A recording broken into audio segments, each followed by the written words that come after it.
దేవుడు అనగానే మీరు 10 సార్లు అడిగారు ఏ దేవుడు అన్నారు అంటే దేవుడు, దేవి, దేవత, దేవుళ్ళు అయిపోయిందా.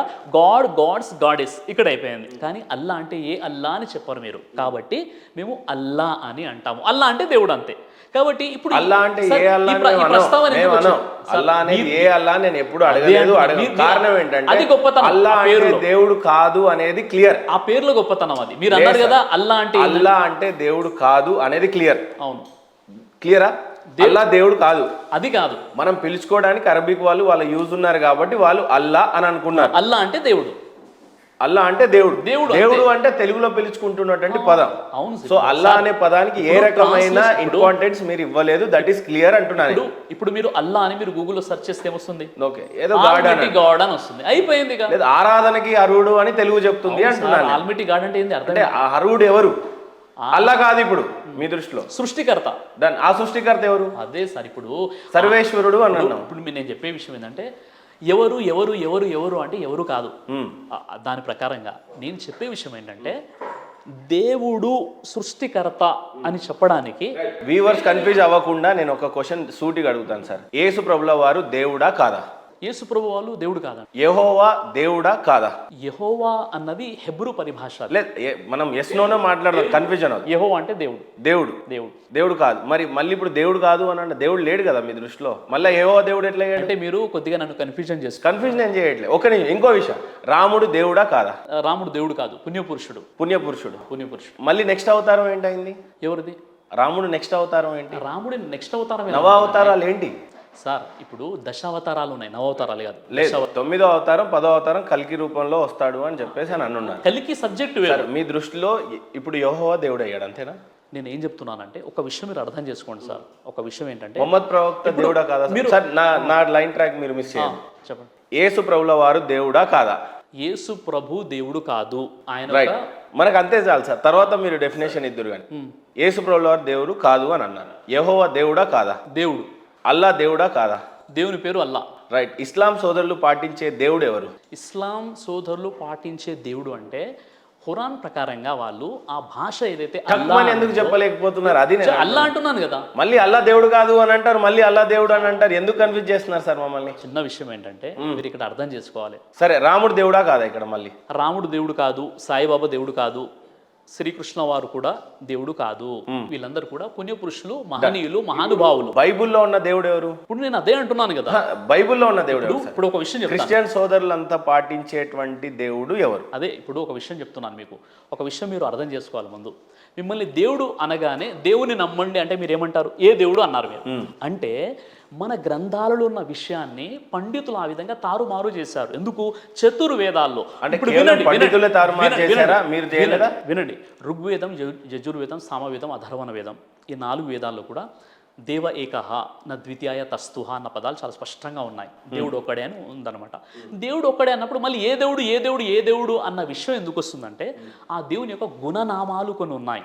ఆ ఇప్పుడు ఖాలిక్ అంటే సృష్టికర్త, మాలిక్ అంటే యజమాని, రెహమాన్ అంటే కరుణామయుడు, రహీం అంటే రైట్. సిరాజ్ భాయ్ గారు మీరు సూటిగా చెప్పింది ఏంటంటే దేవుడు అనేవాడు హిందూస్కి లేరు, క్రిస్టియన్స్కి లేరు, ముస్లింకి లేదు అనేది ఒక్కటే స్పష్టంగా చెప్పారు. అల్లా దేవుడు కాదు అని మీరు ఒప్పుకున్నారు అని అంటున్నాను. నేను ఒప్పుకోలేదు అంటున్నాను. యేసుప్రభుల వారు దేవుడు కాదన్నారు, అల్లా దేవుడు కాదన్నారు, రాముడు దేవుడు కాదు అని అన్నారు, శ్రీకృష్ణుడు దేవుడు కాదు అన్నారు. మీ దృష్టిలో దేవుడు ఎవరు అని అంటే అల్లా అంటున్నారు. అల్లా అంటే దేవుడు అంటున్నాను. దేవుడు కాదు అన్నారు, మళ్ళీ అల్లా అంటున్నాను. ఆరాధనకి అర్హుడు అల్లా. అల్లా అనేది దేవుడు కాదు. వాళ్ళు అరబిక్ లో దేవుడు అని పిలుచుకుంటున్నారు అంతే. తెలుగులో నేను గాడ్ అని పిలవట్లేదు, దేవుడు అని పిలుస్తున్నా. ఇంగ్లీష్లో గాడ్ అని అంటున్నారు. మీ దృష్టిలో ఇప్పుడు దేవుడు ఎవరు అనేది చెప్పండి సార్. అదే ఇప్పుడు మీరు ఏం చేస్తున్నారంటే ముందు ఇప్పుడు ఈ విషయం ఏంటంటే ఇప్పుడు ఒక విషయం మీకు అర్థం కావాలంటే దాని పూర్వపరాలు ఏంటో మీకు అర్థం కావాలి. అర్థం కాకుండా ఒక సింపుల్గా ఇది అడిగి చెప్పేసి దాని అర్థం ఏంటంటే అది కాదు. లేదు, మీరు చెప్పండి. మీ దృష్టిలో ఇప్పుడు దేవుడు ఎవరిని ఎస్టాబ్లిష్ చేద్దాం అనుకుంటున్నారు మీరు? ఈరోజు సిగ్నేచర్ స్టూడియోస్లో సిరాజ్ గారు ఏ దేవుడిని ఎస్టాబ్లిష్ చేస్తారు? ఇప్పుడు ఆ దేవుడే మనలందరినీ కూడా పుట్టించినండి, అంతే కదా. మనము దేవుడు మనుషుల్ని సృష్టిస్తే మనిషి ఏం చేశాడు? దేవుణ్ణి సృష్టించాడు, దేవుణ్ణి పుట్టించాడు. కాబట్టి చాలా మంది దేవి దేవతలు వచ్చేసారు. నేను చెప్పే విషయం మీరు ఎవరిని పుట్టించారు? మీరు ఏ దేవుడిని పుట్టించారు? మానవులు చెప్తున్నాను. ఎవరైతే చేశారు మీరు మానవులే కదా, మీరు ఏ దేవుడిని పుట్టించారు? ఒక చిన్న విషయం చెప్తాను వినండి. ఆ విషయం ఏంటంటే ఇప్పుడు ఖురాను గ్రంథం ఉంది, అరబీ భాషలో ఉంది కదా. అరబీ భాషలో మీరు మొట్టమొదటి అధ్యాయం ఏంటి? సూరే ఫాతిహా. అల్హమ్దులిల్లాహి రబ్బిల్ ఆలమీన్ అని ఉంటుందన్నమాట. దాని అర్థం ఏంటి? సమస్త స్థుతులకు స్తోత్రాలకు అర్హుడు అల్లాహ్ అని అక్కడ ఉంటుంది. కానీ అల్లా అనేటటువంటి ఏదైతే అరబీ పదం ఉందో, వినండి వినండి, రైట్. ఇప్పుడు అరబిక్ లో సమస్తానికి దేవుడు అల్లా అని అరబీ పదం ఉంది కదా, తెలుగులో చదవండి. దాన్ని తెలుగులో చెప్పాలంటే ఈ సమస్తాన్ని సృష్టించింది ఆ స్తుతి స్తోత్రాలకు అర్హుడు దేవుడు, అంతే. మరి అల్లా ఇక్కడ దేవుడు అని ఎలా మార్చేశారు? అరబీ భాష కదా, అంటే తర్జుమా కూడా సరిగ్గా చేయడం రాలేదా? అది తెలుగులో ట్రాన్స్లేషన్ అది. మరి మీరు దేవుడు అనండి కదా, సర్వేశ్వరుడు అన్నాను కదా, మరి అంతంత పెద్ద మైక్ లో అల్లాని నమ్మండి అని ఎందుకు మీరు అందరినీ చేస్తున్నారు? అంటే నాకు తెలిసి సిరాజ్ గారు హిందూ ముస్లిం క్రిస్టియన్ని మీరు ఏనాడు కలవనివ్వడు. ఎవరు? స్పష్టమా కాదా? హిందూ ముస్లిం సిరాజ్ గారు హిందూ ముస్లిం క్రిస్టియన్ని ఏ రోజు కలవనివ్వరు. మీకు కావాల్సింది క్రిస్టియన్స్ కన్వర్ట్ అవ్వటం, హిందూస్ కన్వర్ట్ అవ్వటం, మీ జేబులు నింపటం. ఇది సూటిన ప్రశ్న, మీరేమంటారు? అదే ఇప్పుడు నేను అదే క్వశ్చన్ అడిగాను అనుకోండి. సిగ్నేచర్ స్టూడియో మహేందర్ గారు మొత్తం హిందూ ముస్లిం క్రైస్తవులను పండితులు అందరిని కూర్చోబెట్టి గొడవలు పెట్టేసి ఆయన వ్యూస్ పెంచుకుంటారు అంటే రైట్, నేను ఒప్పుకుంటున్నా, అదే ఓకే. మీరు ఒప్పుకుంటున్నారా? నేను ఒప్పుకోవట్లేదు. మీరు ఓన్లీ మతం మార్చి జేబులు నింపుకుంటారని ఒప్పుకుంటారా? సార్ నేను ఏమంటా, చూసే వాళ్ళకి తెలుసు సిగ్నేచర్ స్టూడియో వాళ్ళు ఏం చేస్తారు, వాళ్ళ ఇష్టానికి వదిలేస్తాం. కానీ సిరాజ్ గారు ఒప్పుకుంటారా నేను మతాన్నే మారుస్తా, హిందూ ముస్లిం క్రిస్టియన్ని ఏ రోజు కలవనివ్వను? మత సంస్కరణ కావాలి ఇక్కడ మనకు, మత మార్పిడి కాదు. మన మతి మార్పిడి జరగాలి. ఏ మత మార్పిడి? ఏ దేవుణ్ణి నమ్ముకొని మార్పిడి జరగాలి? సార్ దేవుణ్ణి, ఎవరో ఒక దేవుని నమ్ముకోవాల్సిన అవసరం లేదు సార్. ఇక్కడ నాకు విచిత్రం ఏంటంటే మీ దేవుడి పేరు నేను ఖచ్చితంగా అల్లానే చెప్తానని కూర్చుంటారేమో అనుకున్నా. ఈరోజు అల్లా అనేది కాదు అని తేలిపోయింది. అల్లానే కాదని చెప్పట్లేదు, మీకు చెప్పే విషయం ఏంటంటే సార్ ఇక్కడ భాషాపరంగా ఇప్పుడు ఇక్కడ ఇది వాటర్ ఉంది, మీరు మంచినీళ్ళు అంటున్నారు, నేను పానీ అంటున్నాను, మన ఇద్దరి మధ్య ఇప్పుడు గొడవ. పానీ అనట్లే, నేను సర్వేశ్వరుడు అని స్పష్టంగా చెప్తున్నాను, మీరు అల్లా అని స్పష్టంగా చెప్పగలరా? ఇప్పుడు ఈ వాటర్ని మీరు ఏమంటున్నారంటే దీన్ని మీరు మంచి నీళ్లు మాత్రమే తాగుతాను అంటున్నారు. చెప్తున్నాను సార్, నేను ఎల్కేజీలో లేను. పానీ వాటర్ నా క్లారిటీ వచ్చి మీరు క్లారిటీగా లేరు. అల్లాకి గాడ్కి మధ్యలో చిచ్చు పెడుతున్నారని నేను అంటున్నా సార్. సార్ ఇప్పుడు మీరు అవుతారా లేదా? అల్లా గాని వేరువేరుగా చూస్తున్నారు. అల్లా మీరు చెప్తున్నారు, నేను కాదు చెప్తాను. నేను దేవుడు ఒక్కడే అని చెప్తున్నా, మీరు అల్లా మాత్రమే దేవుడు అని చెప్తున్నారు. బైబుల్లో యెహోవా దేవుడు మాత్రమే దేవుడు అని చెప్తున్నారు. యేసు ప్రభుల వారిని నమ్మాలి, లేదు అని అంటే పరిశుద్ధాత్మ దేవుడు యెహోవా ఒకటే అని చెప్తున్నారు. బైబిల్ ఏ భాషలో ఉంది? హిబ్రూలో స్టార్ట్ అయింది, ఇప్పుడు తెలుగులో ఉంది. యావ్యే, యెహోవా, జెహోవా ఏదైతే పేర్లు ఉన్నదో బైబిల్లో అర్మాయిక్ భాషలో ఏదైతే ఉందో, ఇప్పుడు యెహోవా అని అక్కడ పిలిచారు కదా, ఇక్కడ అరబీలో అల్లా అంటున్నారు కదా, తర్వాత సర్వేశ్వరుడు అని ఈ 3 భాషలు ఇక్కడ మనం తీసుకున్నాం. తీసుకుంటే సర్వేశ్వరుడు అంటే సర్వ నియామకుడు. భగవద్గీత 10వ 3 ఏముంది? యో మామజమనాదిం చవేతి లోక మహేశ్వరం అసమూఢ సమర్థేషు సర్వ పాపై ప్రముచ్యతే. ఎవడు నన్ను పుట్టుక లేనివానిగా అనాది రూపునిగా సమస్త లోకములకు నియామకునిగా తెలుసుకున్నాడు, అట్టివాడు సర్వ పాపం నుండి లెస్సగా వేయబడుచున్నాడు. అంటే ఇక్కడ దేవుడు అంటే పుట్టుక లేనివాడు, అంతేనా? ఇక్కడ ఖురాన్ ఏమంటుంది? లం యలిద్ వలం యూలద్. దేవుడు అంటే పుట్టుక లేనివాడు, పుట్టించేవాడు. ఇక్కడ బైబిల్ సంఖ్యాకాండం అంటుంది దేవుడు అంటే పుట్టుక లేనివాడు అని. కాబట్టి పుట్టుక లేనివాడు ఒక విషయం. రెండో విషయం ఏంటి? దేవుడు అంటే మరణాన్ని ఇచ్చేవాడే కానీ మరణించేవాడు. స్పష్టంగా చెప్పేది కూడా అదే, సృష్టికర్త ఒక్కడే ఉన్నాడు, ఆయన్నే మనం ఆరాధించాలి. అది హిందూ ముస్లిం క్రిస్టియన్ ఎవరైనా, కానీ కేవలం అల్లా అని మాత్రమే మీరు బోధిస్తున్నారు. ఇది నిజం. నేను బోధిస్తున్నాను కదా, నేను చెప్తున్నాను కదండి. నేను చెప్పేది ఏంటి? ఎర్లీ మార్నింగ్ ఒక హజా వినిపిస్తుంది కదా, అజాన్ వినిపిస్తుంది. ఆ హజాలో ఏమని వస్తుంది? అల్లాహు అక్బర్, లా ఇల్లల్లా ఇలా అల్లా అనేది ఉంటుంది. నాకు అంత స్పష్టంగా రాదు, దీనికి అర్థం చెప్పండి.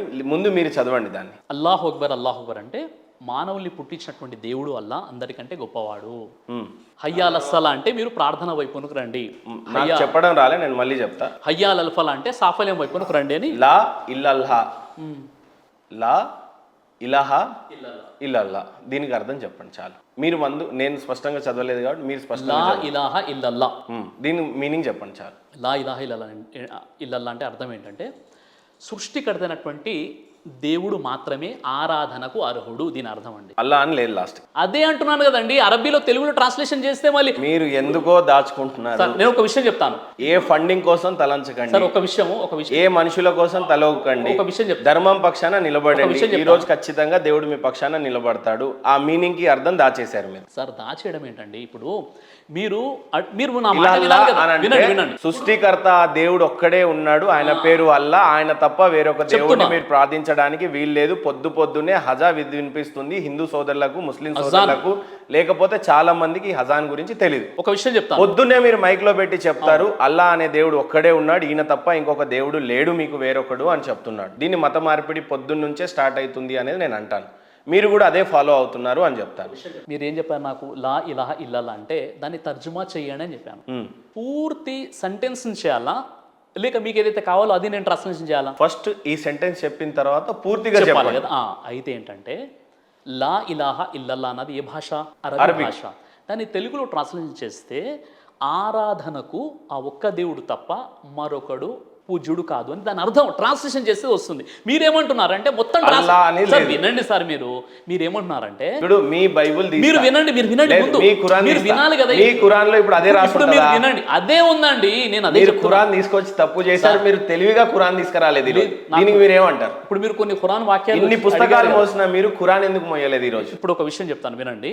అని మీ దగ్గర అన్ని మొత్తం స్కాలర్ తో డిబేట్ పెడుతున్నారు కాబట్టి ఇక్కడ మీ దగ్గర గ్రంథాలు ఉన్నాయి. మరి అన్ని పుస్తకాలు మోసిన మీరు ఖురాన్ ఎందుకు మోయలేదు? నేను చెప్తాను. ఖురాన్ నాకు తెలిసినంత వరకు నా జ్ఞానంలో ఉంది. నేను మీకు చెప్పే విషయం ఏంటంటే, మీరు ఏదైతే విషయం అడిగారో దాన్ని నేను పూర్తిగా ట్రాన్స్లేషన్ చేస్తే ఆ పదం వస్తుందని మీకు చెప్తున్నాను. లా ఇలాహ ఇల్లల్లా అంటే ఏంటి? ఆరాధనకు ఒక్క సృష్టికర్త తప్ప మరొక పూజ్యుడు లేడు అని దాని అర్థం వస్తుంది. పూర్తిగా ట్రాన్స్లేషన్ చేస్తే చేశారు సిరాజ్ గారు. మీరు ఏం చేశారు మీరు చెప్పండి మళ్ళీ. వాటికి అర్థం అవునండి మార్చేశారు. అలా మీరు అనుకుంటున్నారు. అది ఖురాన్ లో నిజంగా తెలుగు ఖురాన్ లో అలా రాసుందా? సార్ మీరు అనుకోవడానికి కూడా కొన్ని రీజన్స్ ఉన్నాయి. అనుకోవడానికి రీజన్స్ ఏమున్నాయంటే, ఈరోజు ముస్లిం సమాజం ఎలా ఉందంటే, అల్లా అంటే మా దేవుడు మాత్రమే, అల్లానే మేము అనాలి అని. ఖురాన్ ఎప్పుడైతే అవతరించిందో మొట్టమొదటి వాక్యం అల్లాని అవతరించలేదు. ఇఖ్రా బిస్మి రబ్బికల్ లదీ ఖలక్, పఠించు సర్వాన్ని సృష్టించిన నీ ప్రభు పేరుతో. ఖురాన్ రావడమే అల్లా అన్న పేరుని చెప్పలేదు. ఇప్పుడు నేను ప్రభు అని తీసుకొని యేసు ప్రభువు వారే దేవుడు అని మీలాగా చెప్పలేను కదా, కన్ఫ్యూజ్ చేయలేను కదా. సార్ ఇలా అడుక్కుంటూ పోతే ప్రతిదానికి ఒక మీనింగ్ తీయొచ్చు మనం. ఇప్పుడు రాజులు ఇప్పుడు మహేశ్వర్ అన్న పేరు పెట్టుకున్నంత మాత్రాన మీరు ఈశ్వర్ అవ్వలేదు. మీరు పేరు పెట్టుకున్నారు మహేశ్వర్ అంటే మీ తెలుగులో ట్రాన్స్లేట్ చేస్తుంది గొప్ప దేవుడు అని వస్తుంది. ఇప్పుడు ఇంద్రుడు పేరు మీరు పెట్టుకున్నందుకు ఇంద్రుడు అవ్వలేదు. అలా యేసు ప్రభు అని ఎవరైనా అన్నంత మాత్రాన వాళ్ళు ప్రభు అవ్వరు. ప్రభువులు మరి రాజుల్ని కూడా ప్రభులు అన్నారు, అది వేరే విషయం. సార్ నేను చెప్పే విషయం ఏంటంటే, మీరు ఒక విషయం అడిగినప్పుడు దాని క్లారిటీగా తెలుసుకునే ప్రయత్నం చేయండి. వినండి, పూర్తిగా మీరే చెప్పండి, మీరే ట్రాన్స్లేట్ చేయండి. లాస్ట్ లో నేను మాట్లాడతాను. ఇప్పుడు నేను చెప్పే విషయం ఏంటంటే, ఇక్కడ అల్లా అనేటటువంటి పదం ఏదైతే ఉందో అది అరబ్బీలో వాడబడినటువంటి పదం కదా. దాన్ని తెలుగులో ట్రాన్స్లేషన్ గూగుల్లో మీరు ట్రాన్స్లేట్ చేస్తే ఆల్మైటీ గాడ్ అని వస్తుంది. తెలుగులో చెప్పాలంటే ఆరాధనకు అర్హుడు అని వస్తుంది. అంటే దాని అర్థం అదే. ఇప్పుడు ఒక పదాన్ని మనం అర్హుడు అని రాయలేదు ఖురాన్ లో అట్లా రాయలేదు ఎందుకు? ఎక్కడ? తెలుగులో సార్ ఫుట్నో ఇప్పుడు ఎక్కడైతే సరే అజాన్ లో ఏదైతే వర్స్ వస్తుంది ఎర్లీ మార్నింగ్, అది ఖురాన్ లో రాసుందా తెలుగులో? అది మొత్తం అది హదీస్ లో ఉంటుంది. అజాన్ ఇలా ఇవ్వండి ఇలా అని ఉండదు అనమాట. ఇప్పుడు ఖురాన్ లో బట్ ఏదేమైనా దాని యొక్క కాంటెక్స్ట్ అక్కడ రాయబడి ఉందా? నేను చెప్తున్నాను నేను ముందు ఏదైతే మీరు అడిగారో, మొట్టమొదటిగా ఖురాన్ ఏదైతే అవతరించిందో అక్కడ సర్వాన్ని సృష్టించిన నీ ప్రభు పేరుతో అవతరించింది. నా ప్రశ్న హజాన్ లో వచ్చేటువంటి వర్స్ల మీద ఉంది. దయచేసి అటు ఇటు వెళ్లకుండా దీని మీద స్పష్టంగా చెప్పండి. అజాన్ యొక్క తర్జుమా మీరు ఫస్ట్ క్లియర్ గా చదవండి అజానా. దాని తర్వాత ఆన్సర్ స్పష్టంగా తూచ తప్పకుండా తెలుగులో ఏం రాస్తుందో అదే చెప్పేయండి. మీరు ప్రతిరోజు మాట్లాడదాం. మీరు పక్కనే మస్జిద్ ఉంది, మీరు అజాన్ వింటున్నారు, మీకు అజాన్ అంటే మీకు భయపడ లేదా? లేదన్నారు కదా సార్. లేదండి. అంటే అల్లాహు అక్బర్ అంటే దేవుడు అందరికంటే గొప్పవాడు. అష్హదు అల్లా ఇలాహ ఇల్లల్లా, నేను సాక్ష్యం ఇస్తున్నాను ఆరాధనకు అర్హుడు ఆ దేవుడు అని. హయ్యా అల సలా, సాఫల్యం వైపునకు రండి. హయ్యా అలల్ ఫలా, ప్రార్థన వైపుకు రండి. అష్హదు అన్న ముహమ్మద్ రసూల్లా, నేను సాక్ష్యం ఇస్తున్నాను ముహమ్మద్ చివరి దైవ ప్రవక్త. లా ఇలాహ ఇల్లల్లా ఆరాధనకు అర్హుడు తప్ప మరొక ఆరాధనకు అర్హుడు లేడు. ఈ తెలుగులో ట్రాన్స్లేట్ చేస్తే ఆరాధనకి అర్హుడు కేవలం అల్లా తప్పితే మరి వేరొక అవును దేవుడు సార్, లేడు అని ఆరాధన దాని అర్థం సార్. ఆరాధనకు అర్హుడు. స్పష్టంగా చెప్తే అవును అంటున్నాను కదా నేను. మరి ఎందుకు దాని దాయడానికి మీరు ఎందుకు దాచేదేముంది ఇంత అందులో సార్? ఇది పడతా ఉన్నారు? దాచేదేముంది అందులో? అది ఏమి లేదు, మీరు అనుకున్నారు అట్లా. ఓకే. నేను ఏం దాచట్లేదు ఇక్కడ ఏముందంటే నేను మాటికి అదే చెప్తున్నాను. మనం ఇక్కడ ముస్లింల యొక్క మైండ్ సెట్ కూడా ఎలా ఉందంటే అల్లా అల్లా అల్లా అల్లా అంటున్నారు. అల్లా అంటే ఎవరు అంటే ఆరాధనకు అర్హుడు, అల్లా అంటే మానవుల సృష్టికర్త,